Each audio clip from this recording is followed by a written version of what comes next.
Biography of French Theosophist, Theophile Pascal. 1860–1909. Theophile Pascal was born on the 11th of May, 1860, at Villecroze, a village in the south of France. His childhood was spent amid the pleasant surroundings of a country life. Shortly after his 16th birthday, a relative of his, a Catholic priest ministering in Toulon, seeing that the youth showed considerable ability, sent for him and presided over his studies in this large maritime center.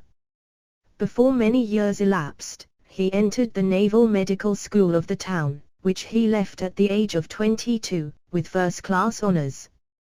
In his professional capacity, he took several trips on vessels belonging to the Mediterranean Squadron. 4 years afterwards he married, resigned active naval service, and devoted himself to building up a practice on land, becoming a homeopathic physician in the great seaport itself.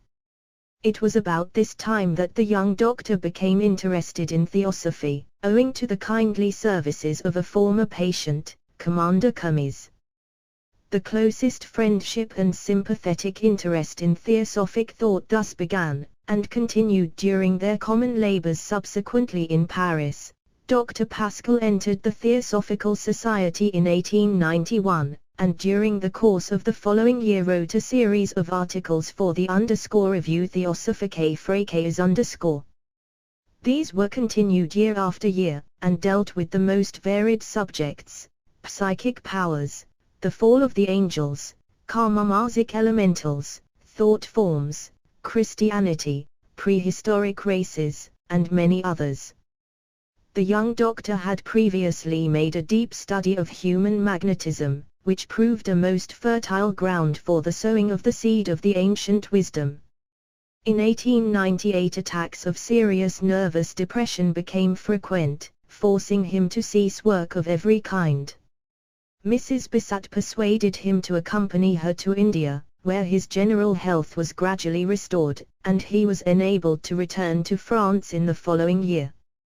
He decided to leave Toulon, where he had built up a considerable practice, and to settle in Paris, hoping to provide for the needs of himself and his family, his wife and only daughter, by the exercise of his profession, and at the same time to fight the good fight for theosophy in the capital itself.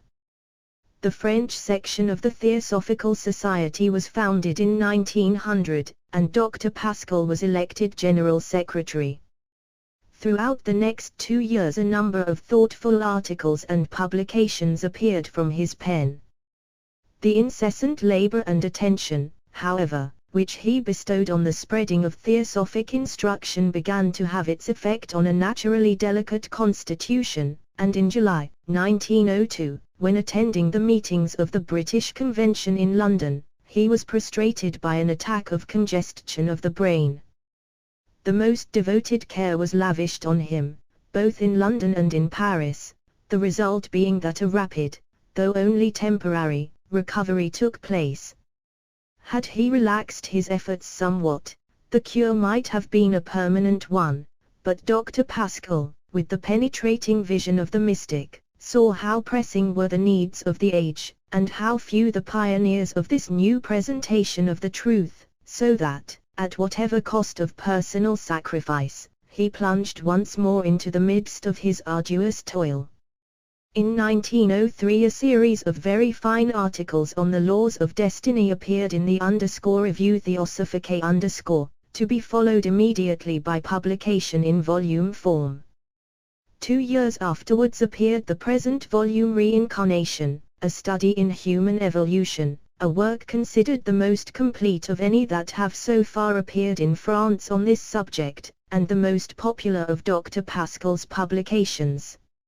In 1906 some of the nerve centers controlling the organs of speech became affected, but not sufficiently to compel him to remain absent from the International Theosophical Congress held that year in Paris under the presidency of Colonel Olcott.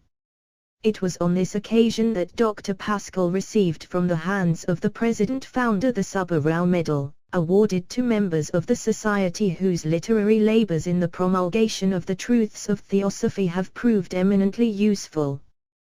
12 months afterwards he attended the Congress at Munich, under the presidency of Mrs. Besat, but was obliged to leave before the termination of the meetings. This may be regarded as Dr. Pascal's last public appearance as an active Theosophist, for his subsequent prolonged stay in the south of France effected no radical improvement in the state of his health. Returning to Paris in March 1908, and realizing how impossible it was for him to fulfill the duties incumbent on a general secretary, he decided to resign his post. His colleagues, however, insisted on his continuing as honorary general secretary. From this time onward his health became gradually worse, and his physical life terminated on the 18th of April, 1909, his body being cremated 3 days afterwards at the cemetery of Père-Lachaise.